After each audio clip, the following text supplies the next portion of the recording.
அனைவருக்கும் வணக்கம். நெல்லை அபியம்பிகா ஒர்க்ஸ். வழிபாடு எவ்வளவு முக்கியத்துவ தன்மையானது, மனுஷனுக்கு எந்த அளவுக்கு வழிபாடு முக்கியம், எதற்கு வழிபாடு, ஏன் செய்யணுங்கிற ஒரு தனிப்பட்ட பதிவு நம்மளுடைய சேனல்ல பதிவிட்டிருக்கோம். அதனுடைய தொடர்ச்சியாக சென்னை கலெக்டர் நகரில் வீற்றிருக்கும் தேவி கருமாரியம்மன் ஆலயத்தில் மாதாந்திரம் முதல் வெள்ளிக்கிழமை, ஆங்கில மாதத்தில் கூடிய முதல் வெள்ளிக்கிழமை ஈவினிங் சாயரக்ஷ வேளையில அம்பாளுக்கு சர்வாபிஷேகங்கள் செய்யப்பட்டு வஸ்திராபரணத்துல இருந்து ஆபரண அலங்காரத்தினோடு பூமாலைகள் அம்பாளுக்கு அணிவித்து 64 உபச்சாரங்கள் நம்ம சொல்லுவோம். அதாவது முதல்ல சோடச உபச்சாரங்கள். ஒரு மூர்த்தி வரானா அந்த மூர்த்திய அந்த இடத்துக்கு வரவழைத்தல், அவருக்கு எப்படி நம்ம உபச்சாரம், நம்ம ஒரு அதிதி, ஒரு விருந்தாளி வந்தா நம்ம எப்படி விருந்தோம்பல் பண்ணுவோமோ அதே மாதிரி வந்த நபருக்கு தண்ணீர் கொடுப்போம் குடிக்கிறதுக்கு. அது மாதிரி வந்த தெய்வத்துக்கு தண்ணீர் கொடுத்தல், அவருக்கு உண்டான ஆசனம் இருக்கைய கொடுத்தல், அதுக்கப்புறம் அவரு ஸ்நானம் குளித்தல், அந்த அலங்காரம் செய்தல், பொட்டு வைத்தல், ஆண் தெய்வங்களாக இருந்தால் பூநூல் அனுபவித்தல், இது போன்ற சோட்டச உபச்சாரங்களை தாண்டி 64 உபச்சாரங்கள் உண்டு. இந்த 64 உபச்சாரங்களை பற்றின ஒரு தனி பதிவாக நம்ம பார்ப்போம். அதனுடைய சிறு துளிகளாக இப்போ கொஞ்சம் நம்ம பார்த்துட்டு மேற்கூடிய பதிவை நம்ம மேல் நோக்கி செல்வோம். அப்படி இந்த கருமாரியம்மன் கோவில் ஏன் ரொம்ப விசேஷமானதுன்னா, சிற்பசாஸ்திரம் படி ஒரு மூர்த்தி உயரமாக இருப்பதுங்கிறது ரொம்பவே உத்தமமான விஷயம். இந்த தேவி கருமாரியம்பாள் கீழே இருக்கக்கூடிய சிம்மா 2 பக்கமும் அந்த கருங்கல் பீடத்துல சிம்மம் வணங்கு நிலையே இருக்கும். ஆனாகி அது சிம்மாசனம். அதற்கு மேல அழகான ஒரு கருங்கல் தாமரையில் இருக்கக்கூடிய பத்மம், நல்ல மலர்ந்த தாமரை இருக்கக்கூடிய அந்த தாமரைக்கு மேல பத்ராசனத்துல, அதுக்கு மேல அம்பாள் 3 ஆசனங்களுக்கு கூடிய ஒரு தேவதையாக இருக்கக்கூடியவள் தான் இந்த கலெக்டர் நகரில் வீற்றிருக்கக்கூடிய கருமாரியம்மன். அப்ப இந்த அம்பாள் ரொம்பவே உயரத்தில் இருக்கக்கூடியதாக இருக்கும் பட்சத்துல அந்த உயர்ந்த தன்மை, அந்த ராஜா அல்லது ராணியுடைய மகாராட்னி, அதாவது லலிதா சகஸ்ரநாமத்துல வரக்கூடிய முதல் 2 நாமாக்கள், அதாவது ஸ்ரீ மாதா, ஸ்ரீ மகாராத்னி, ஸ்ரீமத் சிம்மாசுரேஸ்வரி, அப்படி மகாராத்னியாகவும் சிம்மாசனத்துல வீற்றிருக்கக்கூடிய லலிதா பரமேஸ்வருடைய ஒரு மற்றொரு ரூபமாக தான் இந்த கருமாரியம்பாள் இந்த ஆலயத்தில் அருள் பாலித்து கொண்டிருக்கிறாங்க.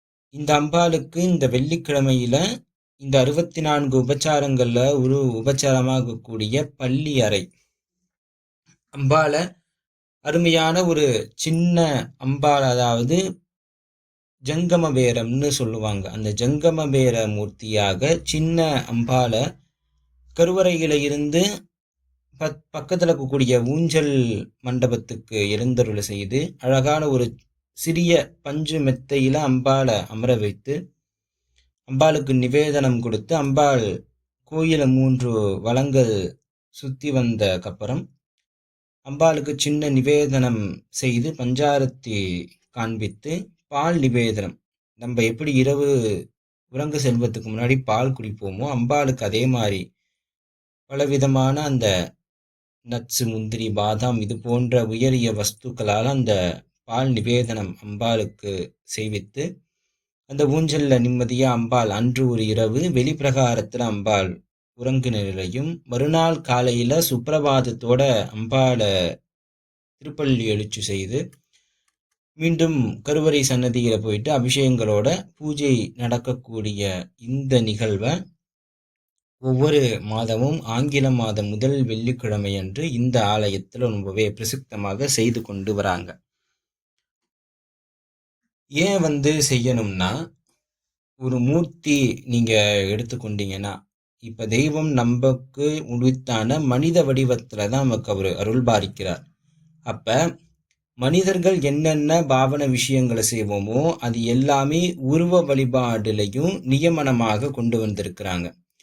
நம்ம எப்படி காலையில எந்திரிச்சு நம்மளோட நித்திய கடமைகளாகிய அந்த பல்லு தேய்ச்சி குளிச்சுட்டு ட்ரெஸ் பண்ணிட்டு நம்ம வெளியே போவோமோ அதே மாதிரி தான் ஒரு மூர்த்திக்கு திருப்பள்ளி எழுச்சி பாட வைத்து அம்பாளுக்கு அந்த தூக்கத்திலிருந்து விடுதலை கொடுத்து, அதாவது எழுப்பி, அதன் பிறகு அம்பாளுக்கு அபிஷேகங்கள் செய்து வஸ்திரங்கள் சாத்தி ஆபரணங்கள் சாத்தி மாலை அணிவித்து மந்திர ரூபமாக மந்திர அர்ச்சனைகள் செய்து உணவு கொடுத்து அம்பாளை பூர்த்தி பண்ணக்கூடியது தான் எல்லா உருவ வழிபாட்டிலும் இருக்கக்கூடிய ஒரு நியமனமாக இருக்கிறது.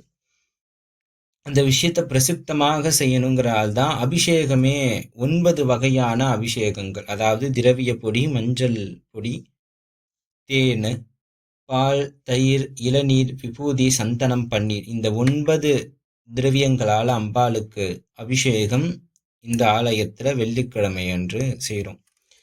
ஏன் பிரசித்தமாக வெள்ளிக்கிழமைனா, நீங்கள் சுகமாக வாழணும்னு ஆசைப்படுறதுக்குண்டான காரக கிரகம் சுக்கிரன். அப்போ சுகம் மட்டும் இருந்தால் போதாது. அப்போ அந்த மூர்த்தி ரொம்பவும் பவர்ஃபுல்லாக ஒரு அத்தாரிட்டியாக மகாராஜ்னியாக இருக்கக்கூடிய தேவதையாக இந்த கருமாரி அம்பாள் 3 சிம்மாசனத்தில் அமர்ந்திருக்கிறதால அந்த அதிகாரத்தன்மையும் அந்த சுகபோகத்தையும் கொடுக்கக்கூடிய வடிவமாக இருக்கிறதால வெள்ளிக்கிழமையில அம்பாளுக்கு இந்த சாயரக்ஷையில் இந்த பூஜைகள் செய்கிறோம். அம்பாளுக்கு ரொம்பவே உரித்தானது மாலை வேலை தான். அபிராமி எந்தாதிலே அபிராமி பட்டர் யாவும் பைரவர் ஏற்றும் புழுதென வைத்த சேமுங்கிறார். அதாவது சூரியன் மறைந்த பிறகு அம்பாளுடைய வழிபாடு ரொம்பவே பிரசித்தமானது. ஏன்னா சூரியனுடைய பிரதி அந்த வடிவமாக கூடியது சிவபெருமான், சந்திரனுடைய அதிதேவதையாக இருக்கக்கூடியவள் அம்பாள்.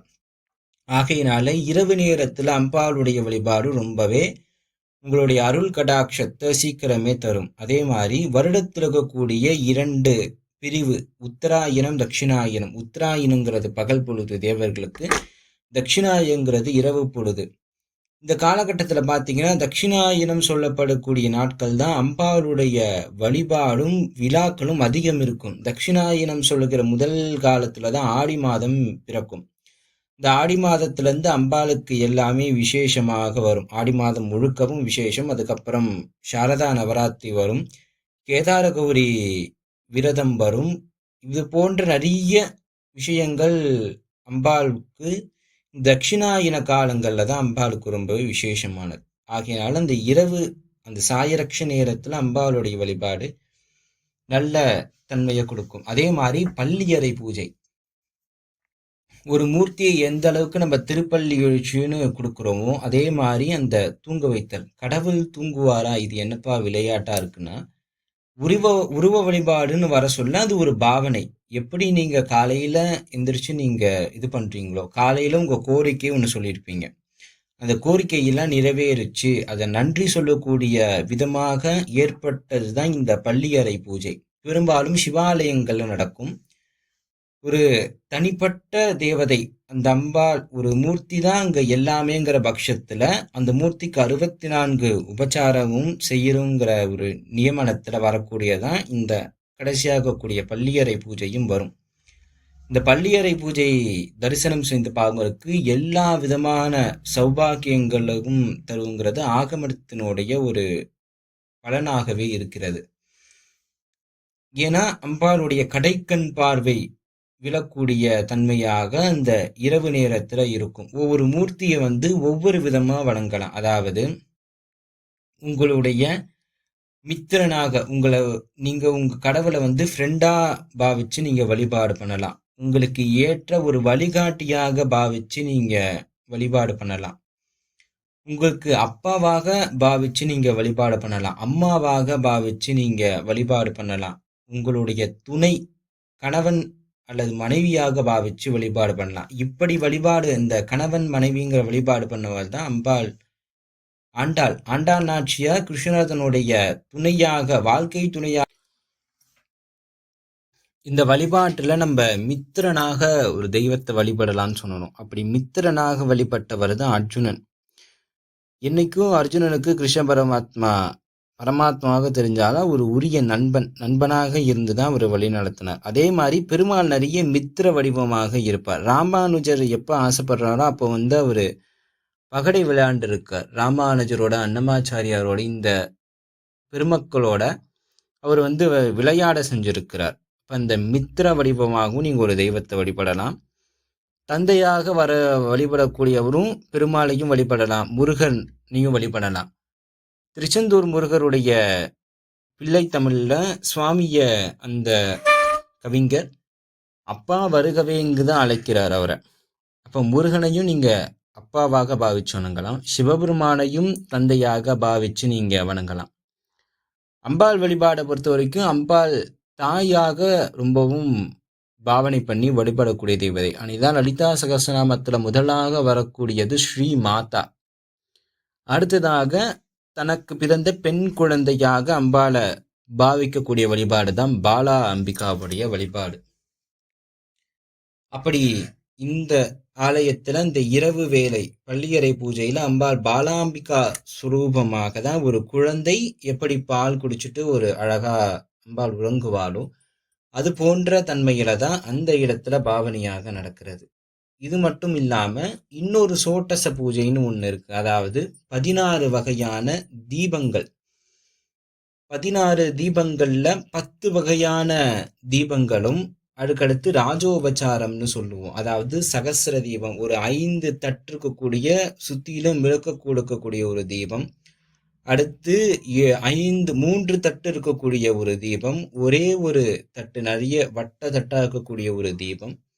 அப்புறம் குதிரை வாகனம், யானை வாகன தீபம், சிம்ம வாகன தீபம், சேஷம் நாக வாகன தீபம், அன்ன வாகன தீபம், ரிஷப வாகன தீபம், இது போன்ற தீபங்கள் காமிக்கப்பட்டு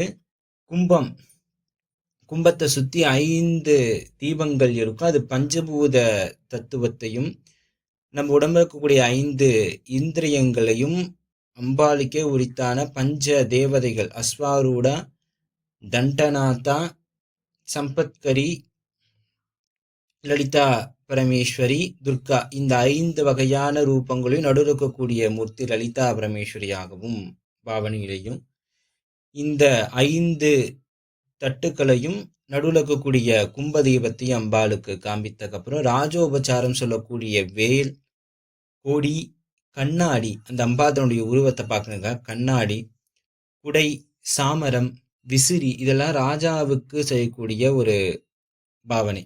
அப்போ அந்த ராஜோபச்சாரம் இந்த வகையான 16 பூஜையும் அம்பாளுக்கு பாதரட்சையும் அம்பாளுக்கு அழகா அணிவித்து கிட்டத்தட்ட ஒரு பெண் பிள்ளையை நீங்க எப்படி சீராட்டி நீங்க வளர்ப்பீங்களோ அது போன்ற பாவனையில பூஜை செய்து நம்ம பண்றோம். ஏன் இதுக்காக பண்றோம்னா, உங்க வாழ்வு மேன்மை பெறவும், உங்களுக்கு சுகமான வாழ்வு கிடைக்கவும், உங்களுடைய நியாயமான கோரிக்கை நிறைவேறவும், யார் யாருக்கு குழந்தை பாக்கியம் இல்லையோ அந்த சந்தான பாக்கியத்தையும் கொடுத்து, யார் யார் இரவுல தூங்க ரொம்ப சிரமப்படுறீங்களோ, இரவு படுத்த உடனே எனக்கு தூக்கம் வர மாட்டுறது, ரொம்ப கவலையாக இருக்கு, அப்படி இரவு உடனே தூங்கணும்னு ஆசைப்படக்கூடிய நபர்கள் இந்த பள்ளியறை பூஜையில எந்த அளவுக்கு நீங்க கலந்துக்கிட்டு அம்பாளுடைய எந்த அளவுக்கு அந்த அழக தரிசனம் பண்ணி ரசிக்கிறீங்களோ அந்த அளவுக்கு உங்களுக்கு நீங்க என்ன கோரிக்கையாக நீங்க பிரார்த்தனை வைக்கிறீங்களோ உங்களுடைய நியாயமான கோரிக்கைகள் நிறைவேற்றப்படும்ங்கிறதுல எந்த விதமான மாற்று கருத்துமே இல்லை. ஆகையினால வழிபாட்டினுடைய 3வது பாகமான இதுல உருவ வழிபாட்டினுடைய ஒரு சில குறிப்புகளை நம்ம பார்த்துருக்கோம். மேலும் நம்ம உருவ வழிபாட்டினுடைய தன்மைகளை மேலுமே நம்ம காண இருக்கிறோம். இது போன்ற பதிவுகளை காண நம்மளுடைய சேனலை லைக் பண்ணுங்க, ஷேர் பண்ணுங்க, கமெண்ட் பண்ணுங்க, சப்ஸ்கிரைப் பண்ணுங்க. நம்ம தொடர்ந்து இது போன்ற நிறைய பதிவுகளை நம்ம சந்திப்போம். பலவிதமான கருத்துக்களை நம்ம உள்வாங்கிப்போம். நன்றி.